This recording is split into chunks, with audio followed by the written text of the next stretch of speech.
Hello दोस्तों, हम लोग न्यूज़पेपर एनालिसिस 16 जुलाई 2022 का लेके आए हैं। आज के वीडियो में हम लोग story of the day, motivational story होता है, आपको कुछ सीखने को मिलता है, वो देखेंगे।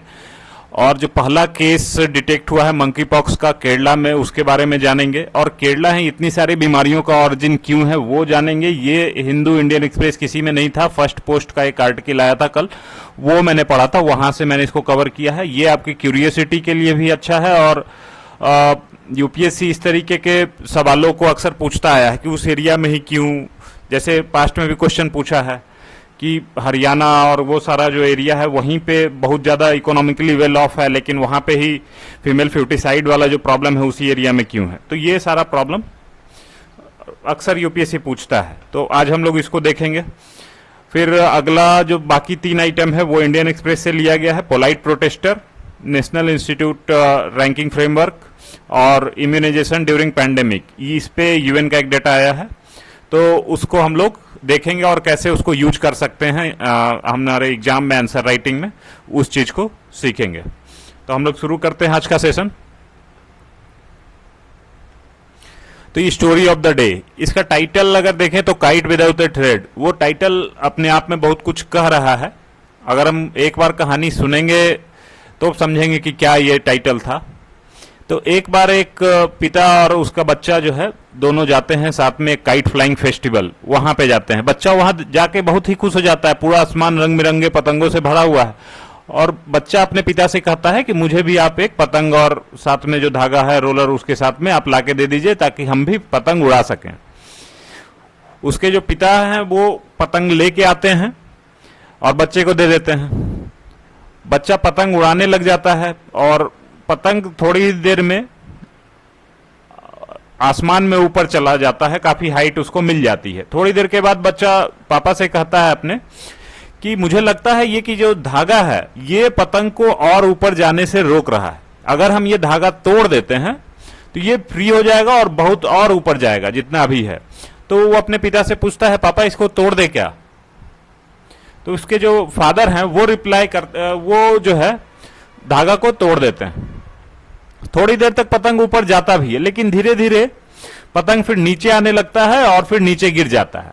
थोड़ी दूर जाके बहते बहते वो किसी के छत के ऊपर गिर जाता है।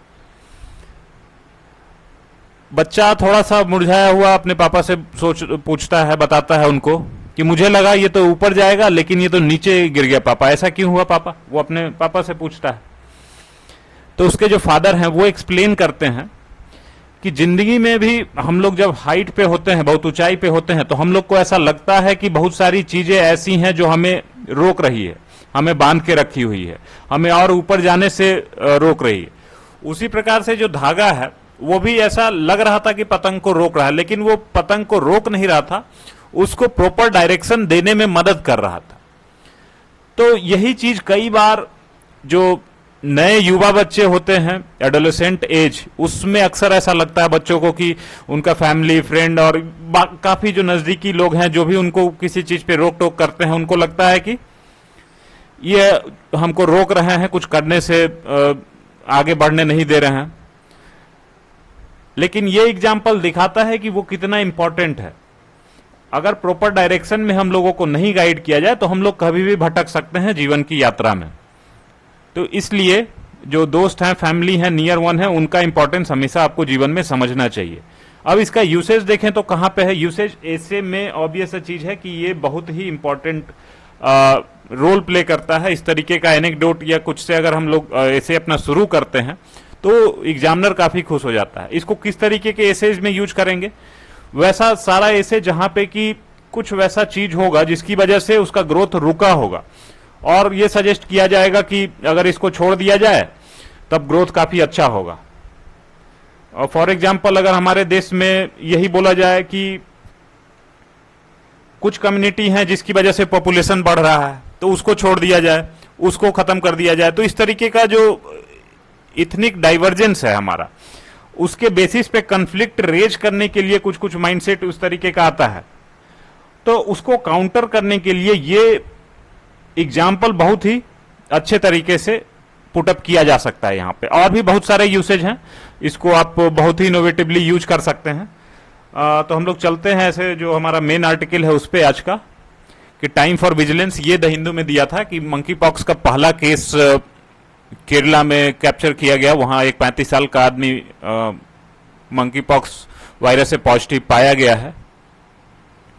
तो पहले जो इंसिडेंट हुआ है उसको हम लोग देख लेते हैं कि इसमें जो आदमी पकड़ा गया, जो आदमी ट्रेस हुआ है जिसको कि ये बीमारी हुई है, ट्रेसिंग थोड़ा सा इजी था क्योंकि उस आदमी ने खुद इस बात को बताया कि वो एक दुबई का एक आदमी था जो कि इन्फेक्टेड था मंकी पॉक्स से, उससे वो टच में था और उसकी वजह से उसे फैला होगा। और बाकी जो रिलेटेड उससे, उस पर्सन से रिलेटेड लोग थे, उसको क्वारंटाइन कर दिया गया, उन लोगों को आइसोलेट कर दिया गया है। और बाकी जो प्रोग्रेस है मॉनिटर किया जा रहा है करंट में, और करंट में जो सिचुएशन है उसको भी दिखाता है कि किसी भी डिजीज को लेके आपको विजिलेंट होना पड़ेगा। इसके बारे में एक और चीज जो बताई गई थी कि मंकी पॉक्स वैसे लोगों में ज्यादा फैल रहा है जो कि सेक्स विथ मेन में फैल रहा है, और सेक्स विथ मेन, तो अगर उसमें इंडल्ज है कोई भी तो उनमें ज्यादा संभावना है इस बीमारी के फैलने की। तो ये तो बात हो गई केरला में मंकी पॉक्स। अब आगे हम लोग आते हैं कि केरला में ही काफी सारी बीमारियों का ओरिजिन पॉइंट इंडिया में देखा गया। जैसे कुछ दिन पहले जीका वायरस आया था, नीपा वायरस वहीं पे दिखा था हम लोगों को, और उसके बाद फिर कोविड-19 का भी पहला केस हम लोग को वहीं से दिखा था। उसके अलावा chikungunya, Japanese encephalitis, acute encephalitis syndrome, dengue, swine flu, ये सारे डिजीज का ओरिजिन पॉइंट अगर देखें इंडिया में जो हिट किया है उसी स्टेट में हिट किया है। तो ये क्वेश्चन रेज करता है कि केरला है क्यों, वहीं पे ऐसा क्या हो रहा है कि जिसकी बेसिस पे ज्यादा बीमारी वहां पे ट्रेस हो रहा है, ज्यादा बीमारी ओरिजिन पॉइंट पहला case most of the cases में वहीं पे ट्रेस हो रहा है। तो हम लोग रीजन को देखते हैं कि क्या क्या कारण है। तो पहला कारण यह है कि केरलाइट्स जो है दुनिया भर में फैले हुए हैं, हर कंट्री में लगभग इनका प्रेजेंस है, और साथ में जो इनका प्रोफेशन है जिसको लेके वो बाहर ज्यादा जाते हैं, तो वो ज्यादातर डॉक्टर और नर्सेस हैं जो कि केरला से हैं, वो बहुत सारी कंट्रीज में इस प्रोफेशन का काम कर रहे हैं। उसके अलावा बहुत सारे केरलाइट स्टूडेंट्स हैं जो कि मेडिकल कोर्स परस्यू कर रहे हैं बाहर एब्रॉड में।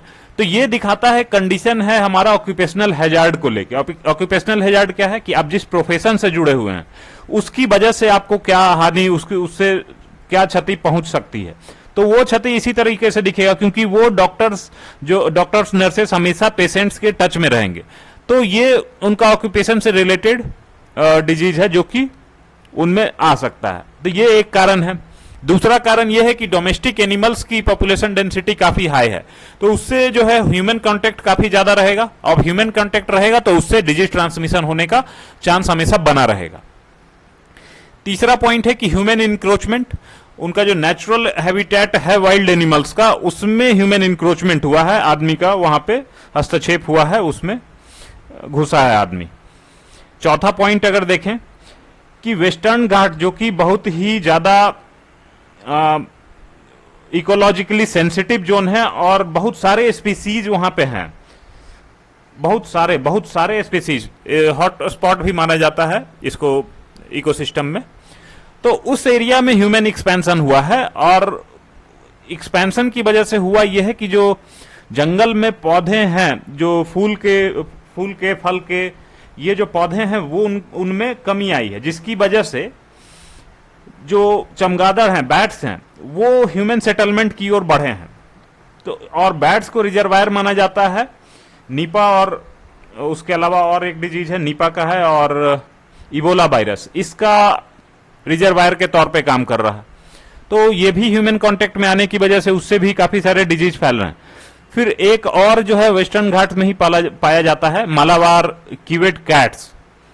ये तो बिल्कुल अर्बन एनिमल की तरह, जैसे नॉर्मल बिल्ली जो घूमती है रोड पे उस टाइप से हो चुका है वो। तो ये इसको भी माना जाता है कि ये जो है सार्स जो वायरस था उसके लिए मेडिएटर का रोल प्ले कर रहा है, उसका जो वायरस था उसके लिए। एक और जो कारण है कि लैंड पैटर्न में चेंज आया है, और जो वेस्ट मैनेजमेंट है वो उतना इफेक्टिव नहीं है। जिसकी वजह से क्या है कि रोडेंट्स जो चूहे वगैरह होते हैं उनके पॉपुलेशन में काफी ज्यादा बढ़ोतरी हुई है, जो कि कारण बन रही है बहुत सारे जूनोटिक डिजीजेज को लेके। जूनोटिक डिजीजेज उसको बोलते हैं जो कि किसी जानवर से ट्रांसमिट होकर ह्यूमन में आया है, इसी को हम लोग जूनोटिक डिजीजेज बोलते हैं। तो ये कारण हम लोगों ने देख लिया। अब इसका सॉल्यूशन के तौर पे देखें तो वो क्या है कि डब्ल्यूएचओ ने अभी ही 2-3 साल पहले जो कोविड-19 वाला जो फिनोमेना हुआ था उसी समय पे सजेस्ट किया था कि हम लोग वन हेल्थ कंसेप्ट वो फॉलो करें। वन हेल्थ कंसेप्ट क्या है कि हम लोग टोटल एज ए होल हम लोग लेके चलें, जिसमें कि ह्यूमन का health, animal wild domestic animals इनका हेल्थ, और जो तीसरा पार्ट है वो है आपका इकोसिस्टम, जो वाइल्ड लाइफ इकोसिस्टम है वो तीनों का हेल्थ। तो ये तीनों को जब हम लोग एक कंबाइंड अप्रोच लेके चलेंगे तभी हम लोग एक इसके सॉल्यूशन के तौर पे आ सकते हैं आगे। तो ये कोविड-19 के टाइम पे ही डब्ल्यूएचओ ने दिया था, इंडिया ने इसको अडॉप्ट भी किया है, और इंडिया का जो बजट पेश किया गया था 2021-22 या 20-21, I am not sure about the year, लेकिन उसमें जो है फिनेंस मिनिस्टर ने इसको एक्नॉलेज किया था कि वन हेल्थ का हम लोग इसको प्रमोट करें। ये इसमें इतनी ही बात है। हम लोग चलते हैं अगले आर्टिकल पे। अगला आर्टिकल लिया गया है इंडियन एक्सप्रेस से, द पोलाइट प्रोटेस्टर, जो श्रीलंका में प्रोटेस्ट हुआ है अभी, जिसकी वजह से वहां के जो पूर्व राष्ट्रपति गोटाबया राजपक्षा जी हैं उन्होंने रेजिग्नेशन भेजा है, क्योंकि वो बाहर चले गए हैं मालदीव से, फिर सिंगापुर, उसके आगे भी कुछ वैसी बात आ रही है कि वो उससे आगे भी कहीं निकलेंगे। तो जो रेजिग्नेशन हुआ है वो उसका जो बेसिक रीजन रहा वो लोगों का प्रोटेस्ट रहा है। तो उस प्रोटेस्ट के बारे में ही बात की गई है कि प्रोटेस्ट, ये वाला प्रोटेस्ट अलग कैसे था, इसके पहले भी प्रोटेस्ट हुआ है अरब स्प्रिंग के दौरान, तो काफी सारे प्रोटेस्ट हुए हैं, काफी सारे अपराइजिंग हुए हैं, लेकिन ये वाला अलग क्यों है? तो ये अलग क्यों है? क्योंकि यहां पे वायलेंस उतना ज्यादा नहीं देखा गया। कोई भी मूर्ति, जैसा नहीं कि कोई भी मूर्ति आपका पलट दिया गया जैसे अरब स्प्रिंग के टाइम पे हुआ था। फर्नीचर कुछ भी वैसा नहीं तोड़ा ओड़ा गया कहीं। गवर्नमेंट बिल्डिंग में बस खाली प्रेजेंस वहां पे रहा कि वहां पे प्रेजेंट रहे लोग यहां तक कि प्रेसिडेंट का जो अपना स्विमिंग पूल था उसमें छपकियां ले रहे थे, उनके बेड पे सो रहे थे, उनके पियानो पे अपना जो प्रोटेस्ट सॉन्ग है उसको बजा रहे थे। तो बिल्कुल मजे में थे लोग। बस खाली ये है कि उस जो प्रेमाइसेस हैं उसको उन्होंने कैप्चर किया था। प्रोटेस्टर से जब बात की गई तो उन्होंने बोला कि हम लोग टेररिस्ट नहीं हैं, जस्ट हम लोग चाहते हैं कि हम लोग कोई भी पब्लिक प्रॉपर्टी को डैमेज करने के लिए नहीं आए हैं। बस हमारी जो डिमांड है कि जो प्रेसिडेंट हैं वो अपना पद छोड़ें और हैंड ओवर करें दूसरे किसी को, सो दैट की सिचुएशन बेहतर हो सके। और प्रोटेस्टर जो है यहां पे दिखा है कि रिस्पॉन्सिबल प्रोटेस्टर के तौर पे आगे आए हैं और गार्जियन ऑफ पब्लिक प्रॉपर्टी उसके तौर पे वो दिखे हैं यहां पे। तो ये जो है बाकी रिवॉल्यूशन से अलग कैसे दिखाता है श्रीलंका वाला जो प्रोटेस्ट है उसको। तो इसका एक अच्छा एग्जाम्पल है कि आप पीसफुली कैसे कर सकते हैं चीज को, बिल्कुल सत्ता परिवर्तन वाली बात। दूसरी बात यह है कि पब्लिक के हाथ में कितना पावर है उसका भी एक अच्छा एग्जाम्पल है। तो ये भी आप यूज कर सकते हैं एसे और GS4 में।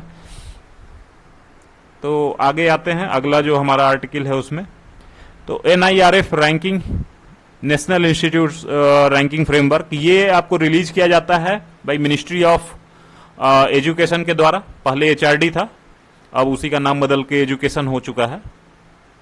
तो इसमें डिफरेंट फील्ड में कौन कौन सा इंस्टीट्यूट टॉप किया है, इधर आप जो पिक्चर है उस साइड में देख सकते हैं कि रिसर्च फील्ड में IISc बेंगलोर, इंजीनियरिंग में IIT मद्रास, तो इस टाइप से आप इसको देख सकते हैं। और उसके अलावा जो डाटा हम लोग इसमें से यूज कर सकते हैं फॉर UPSC मेंस और any other civil services examination, तो उसमें क्या डाटा है उसको हम लोग देख लेते हैं कि वहां पे क्या क्या डाटा है। तो NIRF में डाटा, पहला चीज ये है कि रिसर्च एक्टिविटी। तो इस रैंकिंग में टॉप 100 जो इंस्टीट्यूशन हैं उनको अलग किया गया है और बाकी जो इंस्टीट्यूट है उनको अलग देखा गया है। तो रिसर्च एक्टिविटी देखा गया है कि 66% ऑफ रिसर्च एक्टिविटी जो है वो टॉप 100 इंस्टीट्यूशंस में ही होता है, बाकी में सिर्फ 34% ऑफ रिसर्च एक्टिविटी है। तो ये दिखाता है कि कितना कंसंट्रेटेड है हमारा research activity, limited only to top 100 institutions. फिर अगली बात जो है वो ये है कि डॉक्टरेट क्वालिफिकेशन के साथ जो पीएचडी वाले टीचर हैं उनका परसेंटेज क्या है। टॉप 100 इंस्टीट्यूशन में ये परसेंटेज जो है 77.1% है, जबकि बाकी जो इंस्टीट्यूशन है वहां पे 46.91% टीचर हैं जो कि डॉक्टरेट डिग्री के साथ हैं। तो ये दिखाता है कि क्वालिटी ऑफ टीचर वो कितना है रेस्ट ऑफ द इंस्टीट्यूशन में। तो उसको अगर हमको अगर कोई भी क्वेश्चन आता है कि एजुकेशन, हायर एजुकेशन में हम लोग क्या क्या चेंजेस ला सकते हैं, क्या क्या बेहतर किया जा सकता है, तो यहाँ पे ये दोनों पॉइंट हम लोग यूज करके इसको दिखा सकते हैं। एक तो आपका रिसर्च एक्टिविटी जो है टॉप 100 के अलावा बाकी में कम है, तो उस पर थोड़ा सा कंसंट्रेट करने की जरूरत है। और जो टीचर क्वालिटी है डॉक्टरेट डिग्री वाले, तो वो रेस्ट ऑफ द इंस्टीट्यूशंस में उनको लाने की जरूरत है, सो दैट कि वो बेहतर पढ़ा सकें बच्चों को, और जो स्टूडेंट्स हैं उनमें जो क्यूरियोसिटी है, जो उनका क्यूरियोसिटी को आंसर कर सके टीचर, उस लेवल का टीचर वहां पे होना चाहिए। तो हम लोग आते हैं अब अपने अगले सेक्शन की ओर। अगला जो है हमारा जो यूएन का डाटा है उस पे आ जाते हैं कि इम्यूनाइजेशन का प्रोग्राम पे पैंडेमिक का क्या प्रभाव पड़ा, जो कोविड-19 का हमारे देश में क्या उसका प्रभाव पड़ा, उसी के रिगार्डिंग ये आर्टिकल था। तो इस आर्टिकल को भी पहले हम लोग देख लेते हैं कि क्या क्या बातें हैं। तो इस आर्टिकल में बताया ये गया है, जो डाटा था उस डाटा को मैंने यहां पे ग्राफ फॉर्मेट में रखा है। इसके हिसाब से 2019 में 14 लाख बच्चे ऐसे थे जो कि पहला डोज डीटीपी वैक्सीन का वो मिस किए थे। डीटीपी होता है डिप्थीरिया, टेटनस और पेरिटिस होता है, या हाँ पेर्टिसिस होता है। तो 2019 में 14 लाख बच्चे इस वैक्सीन का पहला डोज मिस हुए थे, जबकि जो हमारा पैंडेमिक वाला जो पहला लॉकडाउन वाला पीरियड था उसमें 30 लाख बच्चे ऐसे थे जो कि पहला dose of DTP vaccine miss किए थे। फिर 2021 वाले पीरियड में इसमें हम लोग देख रहे थे कि कोविड-19 का जो वैक्सीनेशन था वो चल रहा था। उसके साथ साथ में जो यूनिवर्सल इम्यूनाइजेशन वो वाला प्रोसेस हम लोग फिर से उसको चाह रहे थे कि वो फ्लो में आए। तो हम लोगों ने लॉन्च किया था इंटेंसिफाइड मिशन इंद्रधनुष 3.0, जिसकी वजह से ये नंबर कम हुआ। जो 2020 में 30 लाख बच्चे इस डोज को मिस हुए थे, 2021 में वो नंबर घट के 27 लाख पे आया। फिर फर्दर हम लोग अगर देखें तो फरवरी 2022 में हमने इंटेंसिफाइड मिशन इंद्रधनुष 4.0 भी लॉन्च किया है, ताकि हम लोग फिर से जो हमारा पकड़ था इम्यूनाइजेशन पे, यूनिवर्सल इम्यूनाइजेशन जो हम लोग प्रोवाइड कराते हैं इंडिया में, उस पे फिर से हम लोग उस चीज का पकड़ बनाए। एक डेटा और है इंपॉर्टेंट सा, जो बोल्ड में आपको दिख रहा होगा कि India vaccinates more than 3 crore pregnant women and 2.7 crore children through universal immunization programme every year.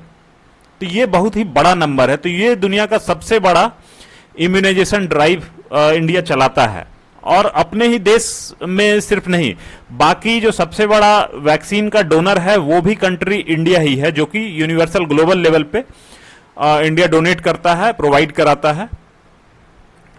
तो आज के आर्टिकल में हमारे पास इतना ही है। अगर आपको इसका नोट्स चाहिए तो हमारा टेलीग्राम चैनल है, जिसका कि डिस्क्रिप्शन में लिंक दिया हुआ है, आप चाहें तो ज्वाइन कर सकते हैं। और भी अगर कुछ इनिशिएटिव अगर आप चाहें हमारे एंड पे इनिशिएट करवाना, तो उसमें भी आप सजेस्ट कर सकते हैं। हम लोग उसमें ऐसी डेली वीडियो में कभी कभी वैसा जो रिलेवेंट मुद्दा होता है उस पर हम लोग क्वेश्चन भी पोस्ट करते हैं, तो वो क्वेश्चन आंसरिंग का सेशन भी चलता है। तो ये चैनल ज्वाइन करना आपके लिए काफ़ी फायदेमंद रहेगा। खैर आज के वीडियो में हमारे पास इतना ही है। Thank you for watching.